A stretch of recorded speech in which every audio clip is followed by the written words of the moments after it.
So, hello friends. Today we'll be starting the second part of the ABG. First part, if you haven't seen, please go and see it because it is a continuation lecture. So, now we'll be taking metabolic acidosis part. Okay. So, first, we know that when to say metabolic acidosis, if the bicarb of the patient is low or H plus is high or both of them are present. Both of them are present. So we say that a patient has a metabolic acidosis if bicarb is low, if H plus is high, or both of them is present. So first we have to understand what are the buffers that will take them or help to get rid of this acidosis. So the first buffer is HCO3 minus or H2CO3. So whenever an H plus will be formed, it will react with the HCO3 minus. It will form H2CO3, which is known as carbonic acid, and that will disintegrate into H2O and CO2. So this H2O is water, which is neutral, and this CO2 is washed out by lungs. So what happened? So this H plus, which was generated, actually is washed out through the lungs in the form of the CO2 and water. So this is one of the most common buffer that helps in getting rid of acidosis. Then second buffers are which are known as non-bicarbonate buffers. Non-bicarbonate buffers. Now these are of two types. One may be intracellular and other can be extracellular. The two important extracellular buffers are hemoglobin and albumin. And intracellular buffers are phosphate and anionic protein. Phosphate and anionic protein. So you should know the H plus that is increased is mainly neutralized by the intracellular buffers. Mainly neutralized by the intracellular buffers. So it is mainly neutralized by the phosphates and the anionic protein. Yes, some part is also neutralized by the extracellular buffer, that is hemoglobin and albumin, but mainly they are neutralized by the intracellular buffer, that is phosphate and anionic protein. Then there are third types of buffer, that is then there is a third type by which body get rid of this increased H plus, and that is simple excretion by the kidney. That is, kidney simply excrete this H plus. Now you can have a question that why kidney does not remove all the H plus that is produced in the body, why there is need of non-bicarbonate buffers, why there is need of bicarbonate buffers. Kidney can remove all the H plus. So you have to understand this point, what is why the kidney is not able to remove all the H plus. Now normally in our diet, if we take, there is 60 to 100 millimoles of H plus. So normally in our diet there is 60 to 100 millimoles of H plus. For example, if we take one value that is 100 millimoles of H plus, so what will happen? If our body produce 1 liter of urine, then it can get rid of this 100 millimoles of H plus. Now by this information, let's try to calculate the pH of the urine. So pH of the urine will be minus log H plus concentration, and H plus concentration is here minus log, it is 10 millimoles, so we can multiply it by 10. 100 millimoles, 100 into 10 raised to the power minus 3, that will come to be 10 minus 1, 10 ki power minus 1. So log minus log 10 ki power minus 1, that will be 1. So pH of the urine has to be 1 if we have to get rid of all the H plus that we get just from our food. And we all know that our urine pH is between 4.5 to 6.5. Urine pH can never be less than 4.5, although some studies say that urine pH can be as less as than as 4.2, but not less than 4.2. Urine pH can never be less than 4.2. So, and in order to get rid of the H plus that we get just from our food, the urine pH should be 1. So this is the problem. That's why there is need of the buffers, bicarbonate buffers, non-bicarbonate buffers, and kidney to get rid of the H plus. Kidney cannot just in a single go remove all the H plus. Now, so how kidney remove this H plus? Kidney remove this H plus mainly in the form of NH4 plus, and this NH3 kidney gets mainly from the glutamine, mainly from the liver. So this you have to understand. There are some other buffer also like H2PO4 minus 1, through which this H plus is secreted. So you have to understand two important point, that kidney cannot remove all the H plus because for that pH has to be decreased to a very low value, and channels are not in so much amount that pH can be decreased to less than 4.5, and in some studies it is said that 4.2. Secondly, so it removed by NH4 plus and by using H2PO4 minus. Yes, there is, now in bones we know that there is calcium carbonate. Calcium carbonate, it also acts as a buffer. Therefore, in cases of severe acidic condition, calcium that comes out from the bone in the form of calcium carbonate is seen in the urine. Therefore, in high, जब भी बहुत high acidity होती है, तो you will see in high acidity there is increased calcium in the urine. The reason is calcium carbonate in the bone act as a buffer and tries to neutralize this H plus. So there is increased calcium in the urine. So these was regarding the buffer. Now coming to the anion gap, I have already told you about the anion gap, that some important point, that anion gap is sodium minus chloride plus bicarbonate. Now normal value is less than or equal to 12. If it is less than 12, we say it is or 12, we say normal anion gap metabolic acidosis. If it is more than 12, we say it is a HAGMA, that is high anion gap metabolic acidosis. Second formula I have told you, that anion gap is equal to unmeasured anion minus unmeasured cation. So if there is increase in the unmeasured anion, there will be decrease in anion gap. If there will be increase in the unmeasured cation, if there will be increase in the value of unmeasured anion, there will be increase in the anion gap. If there will be increase in the unmeasured cation, there will be decrease in the anion gap. Third formula I have told you, that anion gap corrected is equal to anion gap calculated plus 2.5 into 4 minus albumin. Because I have told you that if the patient has low albumin, the anion gap that you get is low. So you have to calculate the corrected anion gap, which is the calculated anion gap plus 2.5 into 4 minus albumin. Now I have already told you in the first lecture. Now if this is our pool of the cation, we know that these are unmeasured cations, and the measured cation is mainly sodium and potassium. Let's take sodium to be 140 and potassium to be 4. And if this is the pool of unmeasured anion, let's take bicarbonate as measured anion. This is unmeasured anion, which we do not measure, and this is unmeasured cation, which we do not measure. Bicarb, let's take 24, chloride, let's take 104. Now try to understand one concept. For example, if we have an acid which is HA and it breaks into two parts, that is H plus and A minus. So what will happen, that the bicarbonate present in the serum will try to neutralize this H plus, and when bicarb will try to neutralize this H plus, there will be secondary increase in the chloride level just to neutralize the blood, and this process is known as secondary hyperchloremia. I am again repeating this.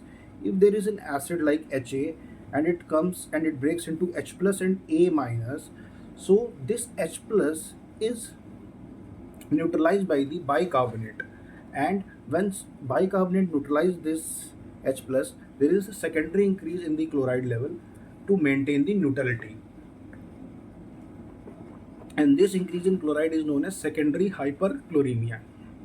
Now understand very important point. This unmeasured anion part will be removed from the kidney. Okay.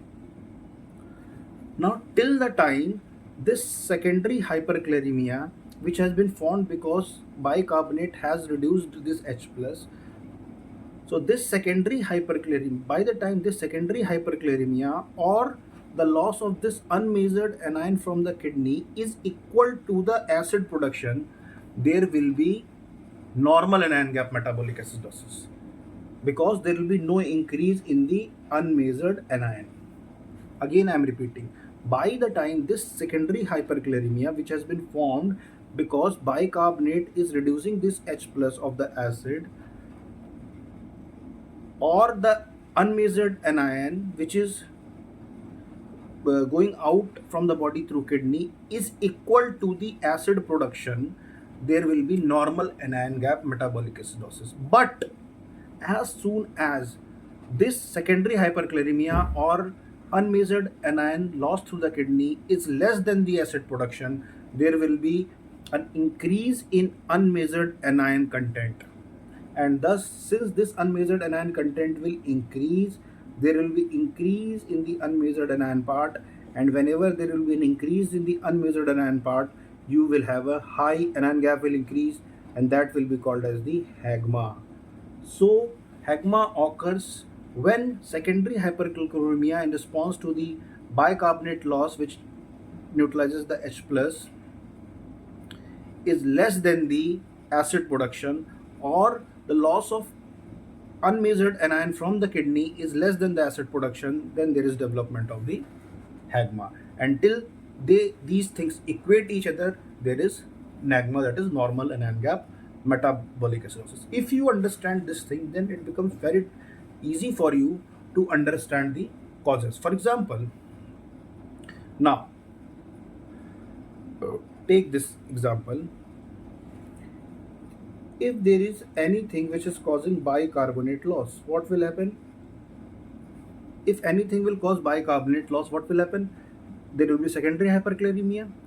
Okay, so it will neutralize the chloride. So there will be no further unmeasured anion increase. So there will be normal. If there is only bicarbonate loss from the body, chloride will increase, and this increase chloride will increase, and there will be no increase in the unmeasured anion, so there will be no anion gap increase. So all those causes which causes bicarbonate loss, pure bicarbonate loss, comes in the category of normal anion gap metabolic acidosis. Now second, if there is a H plus increase in the body, so what will happen? Whenever there will be only H plus increase in the body, bicarbonate will bind to this H plus, and there will be secondary hyperchloremia.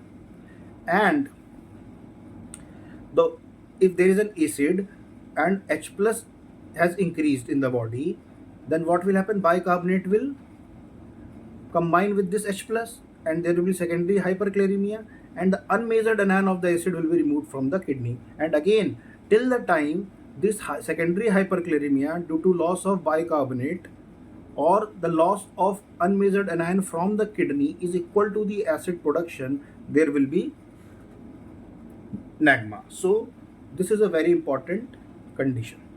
So this will also lead to nagma. But if there will be more acid production, that bicarbonate is not able to neutralize H plus, and this unmeasured anion is not being able to removed out of the kidney, and concentration increases, then there will be hagma, that is high anion gap metabolic acidosis. I think you are understanding this concept. If there is a problem, you can message me, or you can write down a comment. I will explain it further. So this is the second case where there will be normal anion gap metabolic acidosis. Third case, if there is an increased chloride, whenever there will be increased chloride, we know that bicarb will decrease, and so there will be no change in the unmeasured anion, and thus that will also lead to a normal anion gap metabolic acidosis. Then fourth, there can be certain drugs. So these all things we understand will cause normal anion gap metabolic acidosis, because there will be no change in the unmeasured anion. So bicarbonate loss can be through the GI tract. Example, diarrhea, or it can be through pancreatic fistula. Then in kidney, it could be renal tubular acidosis type 2, or it can be because of acetazolamide. H plus increase can be because of chronic renal failure initial stage, because after some time, when in chronic renal failure there will be more H plus production, and then this secondary hyperchloremia or will not be able this bicarbonate will not be able to neutralize this H plus, and unmeasured anion that will be produced will be too much, and it will not be able to be removed from the kidney, and thus this unmeasured anion will cause increase in the concentration of unmeasured anion, and there will be a high anion gap metabolic acidosis. Therefore, initially in chronic renal failure you get a NAGMA because all the H plus is being metabolized by the bicarbonate, but finally when H plus is not being metabolized by CO3 minus, there is there is increase in the unmeasured anion, and that causes HAGMA. Okay. Then increased chloride minor, which we see in 3% NS use, or we see whenever NS is given to a patient. In this case, bicarb decreases. Then drugs. Drugs can be divided into two parts: drugs which causes hypokalemia and drug which causes hyperkalemia. Okay, so drug which causes hypokalemia are two drugs, that is acetazolamide and amphotericin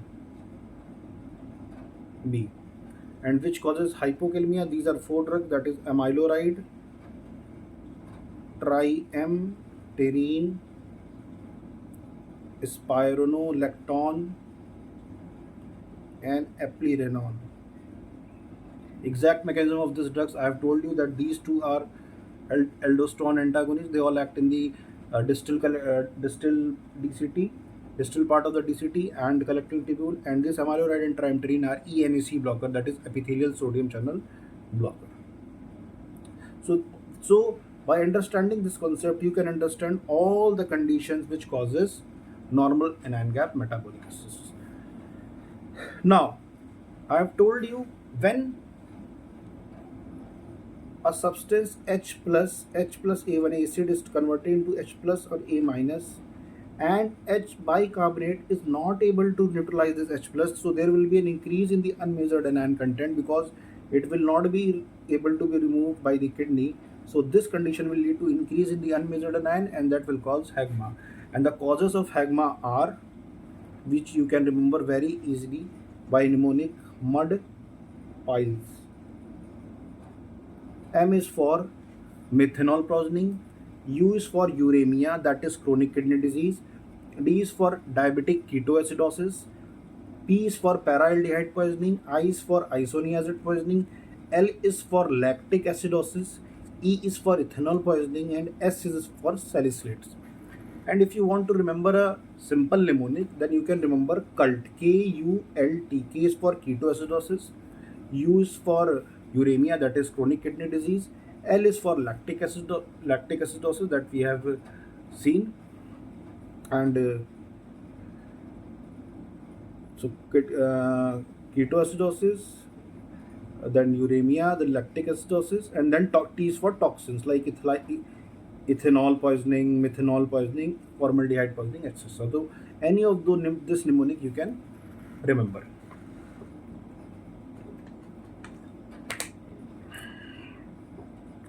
Now just we have seen renal tubular. Now we have seen in H plus increase chronic renal failure plus RTA type 1 and 4 also occurs in this. So also add this in this. Now we have to understand, so acidosis, I have already explained lactic acidosis in my first video. Here I will discuss other types of acidosis. For first renal tubular acidosis, then I will discuss diabetic ketoacidosis, and if time permits, I will discuss some amount of lactic acidosis very fast here. Okay. So renal tubular acidosis. Renal tubular acidosis is of type 1, type 2, and type 4. Okay.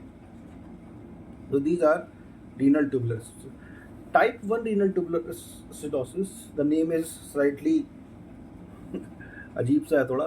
Type 1 is where there is problem in H plus excretion. So there is problem in H plus excretion. So H plus excretion, और we know that H plus excretion कहाँ होता है?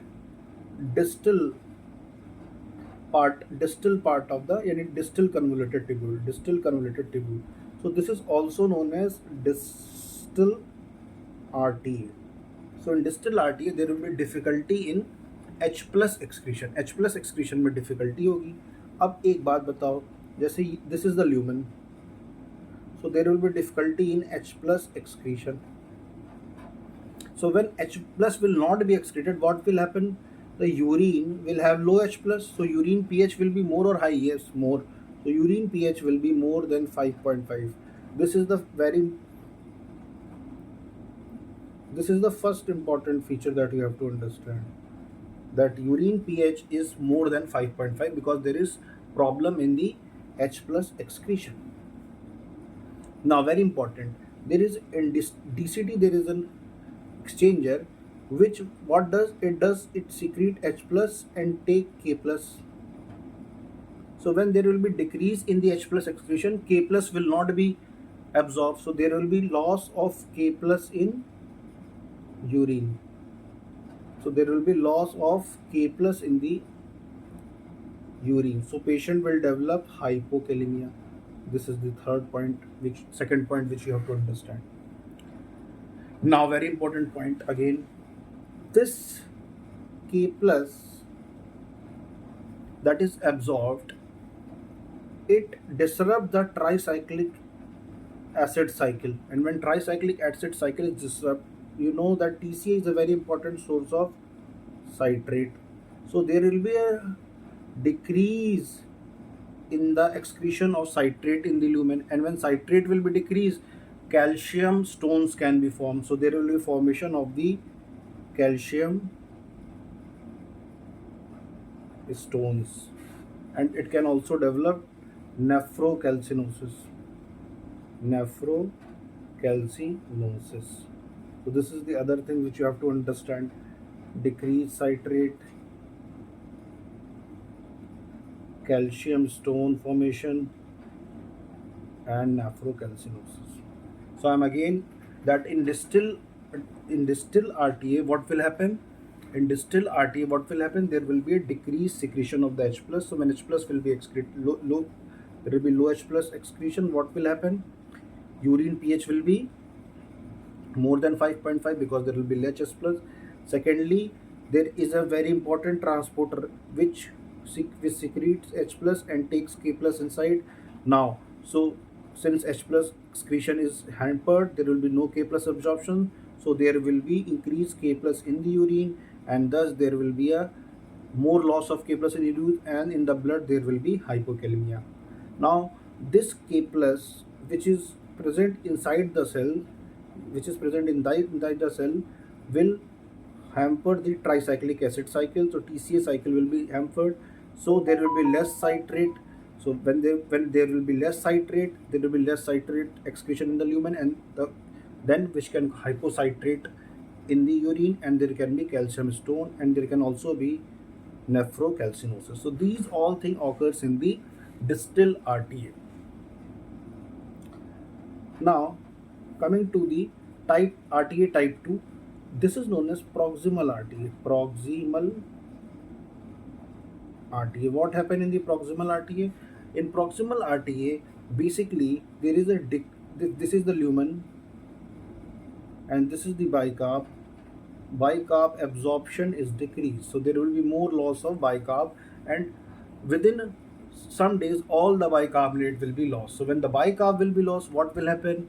The pH will be, now most of the people think that there will be more bicarbonate loss and there will be more bicarb in the urine, so pH will be more, but it is not, because all the bicarb is lost from the body. So when you will take the urine, the pH will be less, and the urine pH will be less than 5.5. It is just opposite to the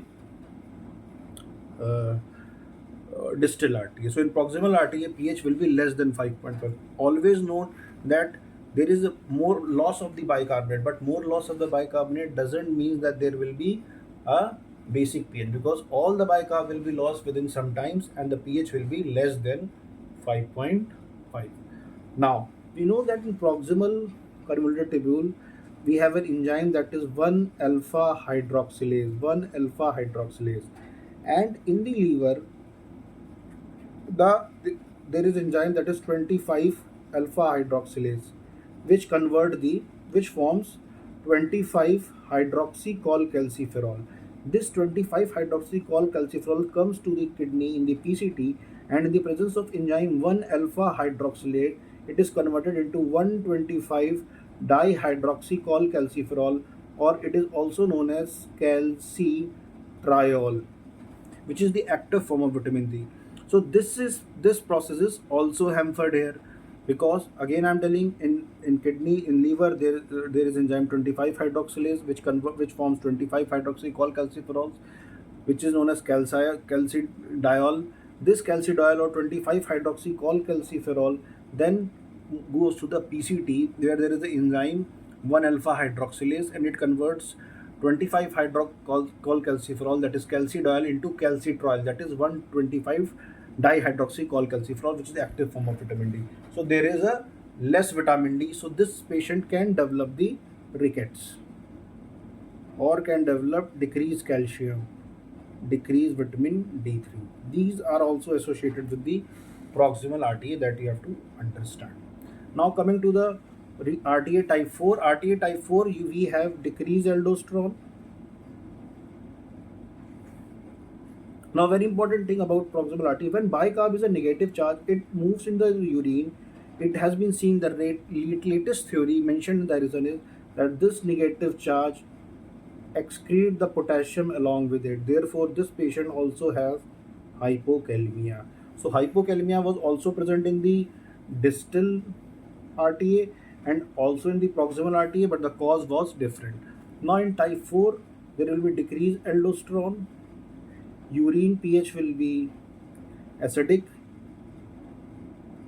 ठीक है? No, aldosterone will be less, or there can be aldosterone resistant, and here there is more potassium, hyperkalemia. So this is the differentiating point of type 4 RTA. In type 1 and type 2, potassium is low, and in type 4, potassium is high. So this was regarding the renal tubular acidosis. Okay. Now I have told you about amphotericin. Amphotericin is a drug which acts on the collecting DCT and increases the potassium excretion. Plus it causes a phenomena which is known as a back leak phenomena. Back leak phenomena, which absorb H plus. K plus is secreted and H plus is taken inside. Okay, therefore amphotericin causes hypokalemia and acidosis, and this acidosis is NAGMA, that is normal anion gap metabolic acidosis. This we have to understand. This is a very important point. Okay, so this was regarding the renal tubular acidosis. I think you can understand renal tubular acidosis in great table. Now coming to the diabetic ketoacidosis. Now diabetic ketoacidosis, first understand what is the cause of death. Cause of death, this is asked a lot. Cause of death in diabetic ketoacidosis. In case of the children and adolescent, the cause of death is cerebral edema. The cause of death is cerebral edema. And in adult and old age, the cause of death is hypokalemia and ARDS. Okay, this reference of this thing is Davidson latest edition.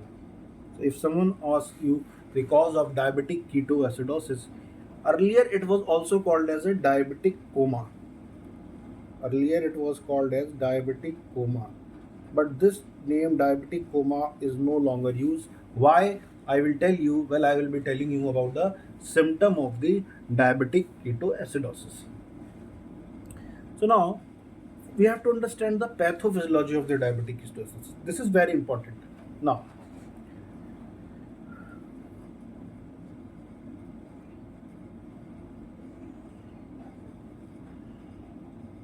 Diabetic ketoacidosis, if you want to understand the pathophysiology of diabetic ketoacidosis, you have to understand two things. First, there is a decreased insulin. Insulin is decreased. First thing. Second is increased glucose. If you understand this 2 point, there is decreased insulin and decreased insulin or more glucose, then you can understand the pathophysiology very easily. Now, we all know whenever there will be glucose, what does glucose show? It show drag effect. It show drag effect, that it absorbs water along with it, and it secretes a lot of water along with it in the urine. So this is known as osmotic dehydration. This is known as osmotic dehydration. Okay. Now once osmotic dehydration is there, what will happen? There will be loss of electrolytes. So there will be loss of electrolyte. So there will be loss of Na plus, K plus, chloride. These electrolytes will be lost. Also, when there will be dehydration, there will be decreased blood pressure, RAS will be activated. If you want to understand RAS in great detail, I'll say that watch my lecture on hyponatremia, where there I have explained the RAS in great detail. So when there will be less RAS, we know that in RAS the end product is aldosterone. And what does aldosterone do? Aldosterone absorbs sodium, so it increases sodium and it secrete K plus. But so now when there will be activation of the RAS, there will be absorption of the sodium and excretion of the potassium, so there will be hypokalemia. Now there comes a catchy point. You are seeing that due to osmotic dehydration, there is loss of electrolyte, where there is loss of sodium, potassium and chloride. And due to RAS activation, there is also loss of potassium. So mainly the patient, the most important electrolyte that we have to take care of is the potassium. Why? Because there are two causes of loss of the potassium. First, it is the osmotic dehydration, that is the loss of potassium due to osmotic dehydration. Second, because of the RAS activation. Now if you see sodium is lost through the because of the osmotic dehydration, but because of the RAS activation it is again absorbed. So if someone asks you which is the most important electrolyte which is lost, or which is the most important electrolyte which we have to take care of, and which is the most important electrolyte which can be the cause of death, then it is potassium and potassium, because there are two causes of loss of the potassium. Now comes a again tricky portion. I am telling you that potassium is lost because of the osmotic dehydration. Also potassium is lost because of the RAS activity.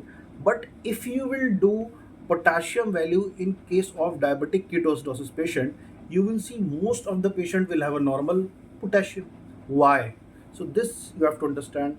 There are two causes for the loss of potassium. One is the RAS activation, second is the osmotic dehydration, but there are three causes that because of which this patient has a normal potassium. The first is diabetic ketoacidosis is an acidic condition. In acidotic condition, if this is our blood vessel and this is our cell, acidosis, there is more H plus.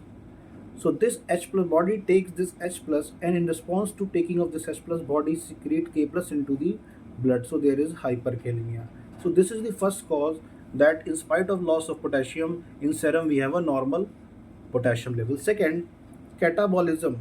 There is increased catabolism of lipid, and when there is increased catabolism of lipid, we all know that potassium is secreted. So this is the second reason why we see normal potassium in spite of increased potassium loss. Second reason that Davidson mentioned is disproportionate loss of water. Disproportionate loss of water. In osmotic dehydration, there is disproportionate loss of water. Thus, H2O loss is more as compared to potassium. So these are the three things. So you have to understand that potassium is the most important electrolyte. Why? Because potassium is low because of RAS activation and osmotic dehydration. But in spite of loss of so much of the potassium, why we have a normal potassium? The reason is because of acidic condition, catabolism of the lipid, and disproportionate loss of the water. Now this is very important because when I will be teaching you the treatment of the diabetic ketoacidosis, I will tell you when to when to replenish potassium in the patient. So keep this in mind because this will be again useful while treatment purpose. Now this was regarding the glucose. Now whenever there will be increase, insulin is an anti-lipolytic hormone. Anti-lipolytic hormone. In simple terms, it prevents lipolysis. Lipid को टूटने से रोकता है. So when there will be low lipid, there will be increased lipolysis. Lipolysis increase हो जाएगी, free fatty acid बढ़ जाएगा, and ये free fatty acid लीवर के पास जाएंगे. It will form the ketones, and these ketones will be used as energy. Now remember one point: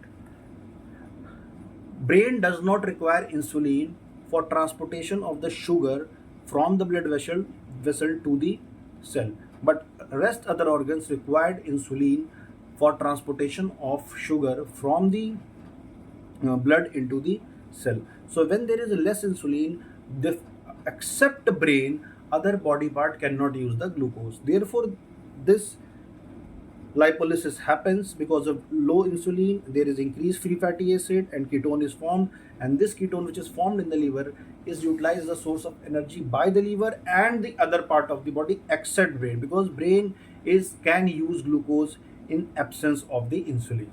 So this is the ketone. Now what are the ketones which are produced? The ketones produced is beta hydroxy butyric acid. This is the main ketone. Then other is acetic acid. Then third is the acetone. It is not a ketone, but we say three of them is produced. And most important, if I will ask you, is the beta hydroxy butyric acid. So beta hydroxy butyric acid is the most important. Okay. Now after coming to this, the pathogenesis, cause of death, we will see the diagnosis of decay. How can we diagnose decay? What can be the diagnosis of the decay? How will you diagnose decay? So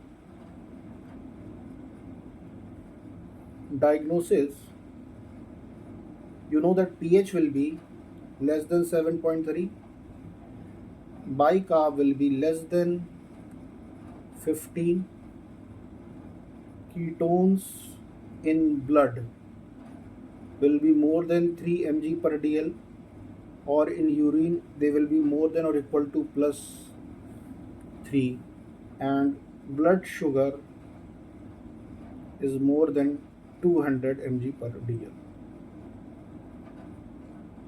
Please remember, there can be chances when this patient can have a euglycemia,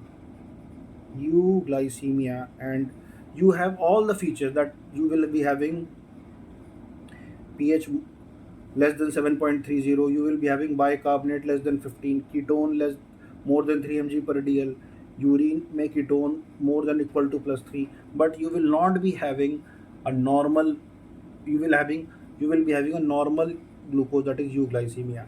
Such decay is known as euglycemic decay. Such decay is known as euglycemic decay.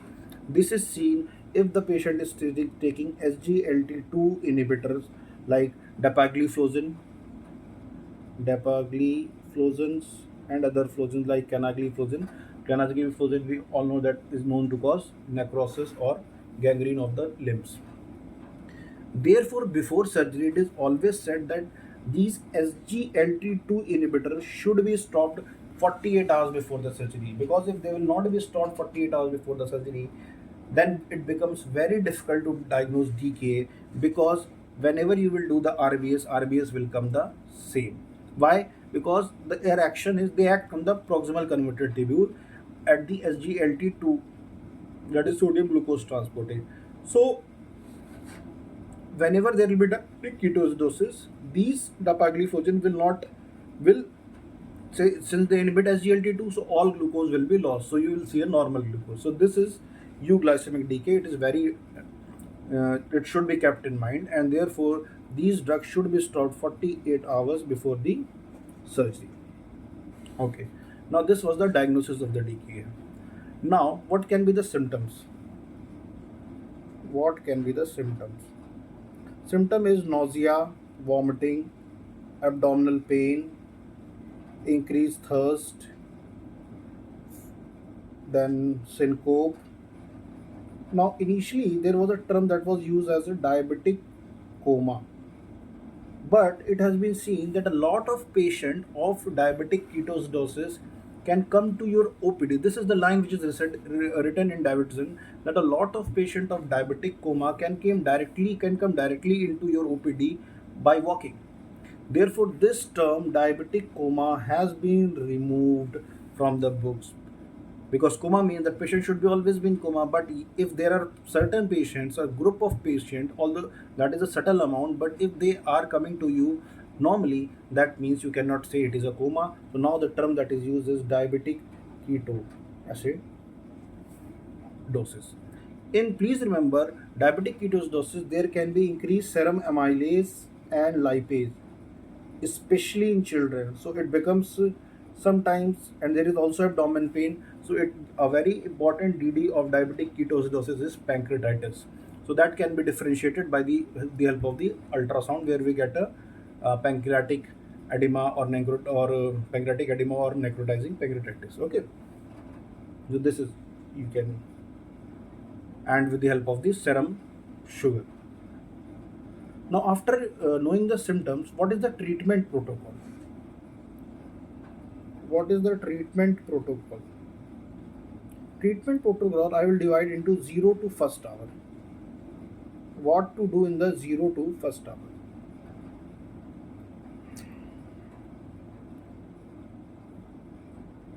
Initial 0 to first hour, they have to do some important thing.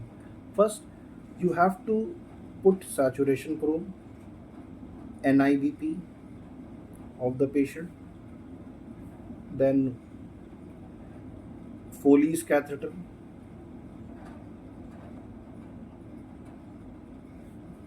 ECG. So these are the basic monitoring that you have to do for the patient. Once you have done, so you have to, these all things will be simultaneously done. After that, you will start, since the patient is dehydrated, normal saline. What normal saline you have to give is this, if the SBP, that is the systemic blood pressure, is less than 90 or it is more than 90. If it is more than 90, then simply 1 liter of NS should be given over 60 minutes. Okay, if blood pressure is less than 90, then 1 liter of NS should be given over 15 minutes, and again blood pressure is checked. If blood pressure becomes more than 90, then you have to follow D, that is 1 liter over 60 minutes. And if blood pressure is still less than 90, then you have to give a second bolus, and second bolus is 1 liter again over 15 minutes. And again you have to look for the BP. If BP is more than 90, then again follow this. If BP is less than 90, then you have to ask for the consultation of seniors. This is what is written in the Davidson regarding the fluid management of the patient of in the first hour. Second is insulin. You will take regular insulin, and the dose will be 0.1 unit per kg per hour. This will be the dose. 0.1 unit per kg per hour. This will be the dose. Also, after knowing this, also, if you have ABG at your center, then you can do ABG every 45 minutes to 1 hour, where you can get the oxygenation status, where you can get the lactates, all the electrolytes, bicarb, everything. But if you don't have ABG, then there are certain protocols that you have to follow. Every 1 hour you have to do glucose and ketones. Every 2 hours you have to do bicarbonate. and potassium, and every 4 hour you have to do other electrolytes. So this you do if you don't have a ABG at your center. If you have ABG, then you can easily do ABG after 25 to 40 hours. But if you don't have this at your center, then so in the initial first hour you will take care of the normal saline. I have told you how you will put these saturation in IBP patient, and third is the insulin, and fourth point is you have to measure these things. If you have ABG, then do ABG, otherwise every 1 hour, 2 hour and 4 hourly measure these things. This is the, and also look for the cause, because the cause can be sepsis, or cause can be sepsis or the pneumonia, or if the patient has forgot to take his insulin. So this is the thing that you will do in the first hour.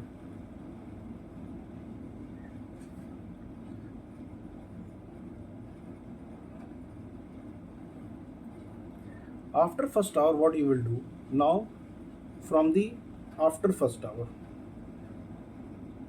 if you will able to do this in the first hour, you have a high tendency that you can save the patient.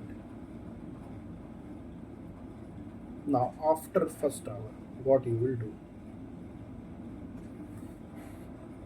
after first hour you will normal saline, it is given 1 liter over 2 hour, then 1 liter over 2 hour, then 1 liter over 4 hour, then 1 liter over 4 hour, then 1 liter over 6 hour. This is how you have to replenish sodium if the patient is not of CKD or CHF. And from the reference of this is Davidson treatment chart, latest edition of Davidson, normal slide. Now regarding the insulin, now you will be measuring the blood sugar every hourly. I have already told you. And once the RBS comes to be less than 250, you have to start 5D at the rate of 125 ml per hour, because you are giving insulin, patient can develop hypoglycemia.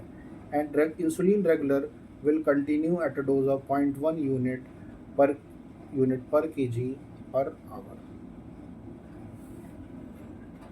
Now coming a very important thing, that is potassium. We have seen that there were two causes of loss of potassium. One was the osmotic dehydration, second was the RAS activation, and there were three causes why potassium came normal: because of increased catabolism of the lipid, because of the acidosis, and third was disproportionate loss of the water. Now, so in this, after 1 hour you have to replenish the potassium. If the potassium is more than 5.5 or patient is of CKD, you don't need to replenish potassium. This is very important. This is the only condition that you don't need to replenish potassium. Otherwise, in all the other cases, you have to, even if the potassium is 5 and patient is not of CKD, you have to replenish potassium.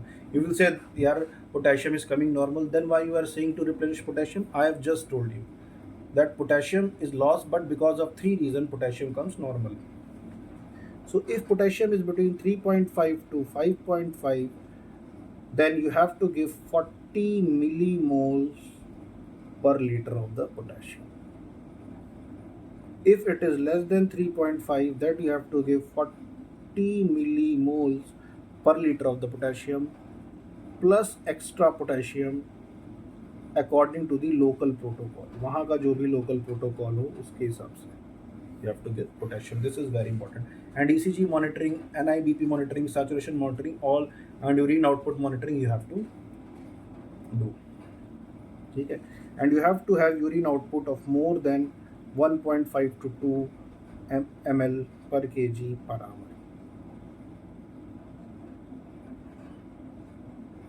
Okay, so these are the thing that you will be, and if there is an infection, you have to treat the infection. So this is the way you will treat the diabetic ketoacidosis. Now I have already told you lactic acidosis. Now very important point, that is effect of cardiovascular effect and acidosis. This is very important to discuss. Why acidosis is different. Now we know that if there is a patient has acidosis,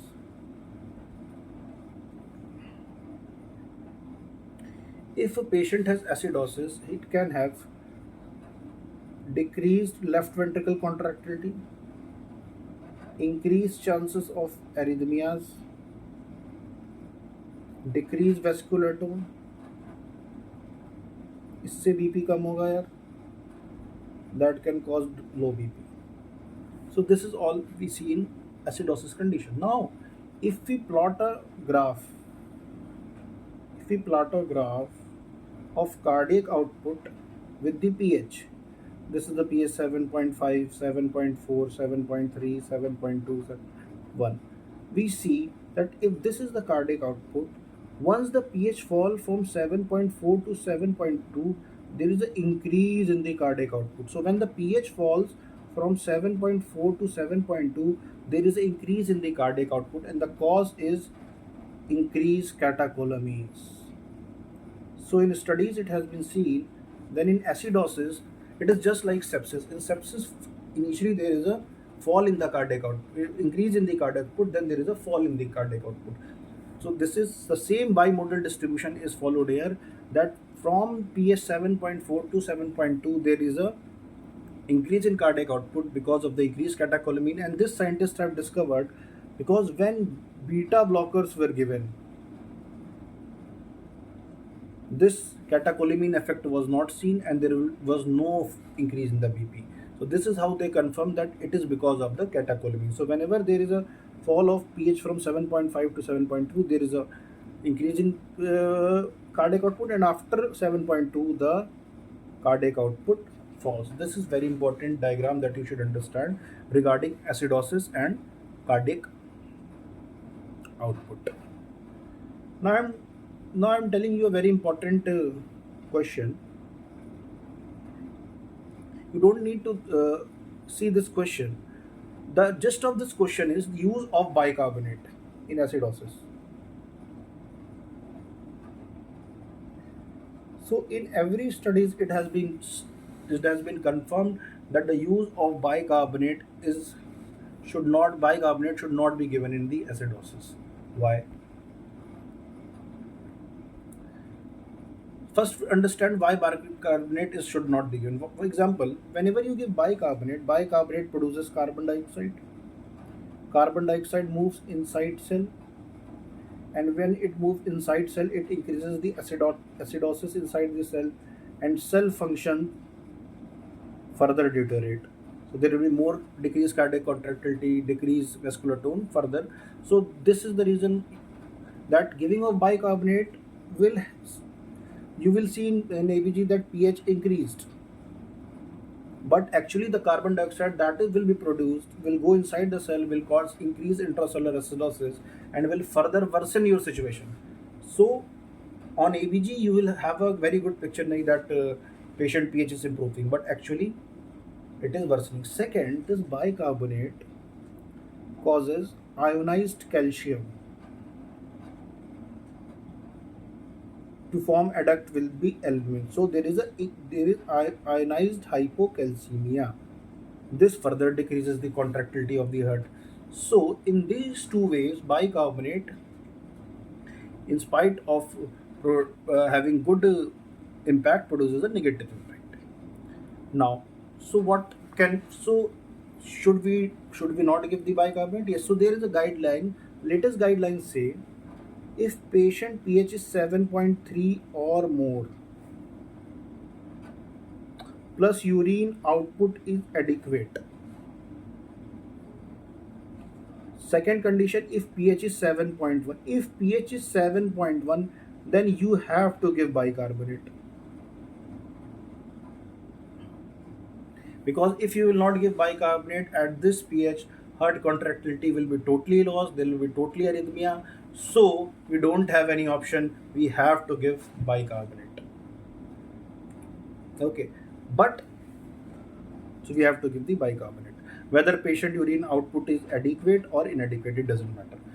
At 7.3 pH, we will give bicarbonate, and above 7.1, we will give bicarbonate only if urine output is, that patient has anuria or oligouria.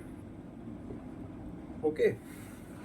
So bicarbonate is given at a pH of 7.1 only and only if 7.1, because if will not give bicarbonate, patient will have loss of contractility, arrhythmias, hypotension. So we have to give bicarbonate. We don't have any other option. Above 7.1 pH, we will give bicarbonate only and only if there is a anuria, and pH should be less than 7.3. Now there is something which has come that is known as THAM. What is this? This is tris hydroxy methyl amino methane. So in the centers, if THAM is present, then it should be preferred over bicarbonate. Why? The most important reason is, as we have said, that when you will give bicarbonate, it will lead to the increased CO2 production, which will cause intracellular acidosis and it will worsen the function of the cell. But this THAM, it does not produces CO2. Okay, it does not causes ionized hypocalcemia, so it is much better as compared to the bicarbonate. So slowly and slowly the use of THAM has to be increased, that is trihydroxymethyl amino methane. I have told you the best part is that it does not produce carbon dioxide, it does not produce ionized hypocalcemia.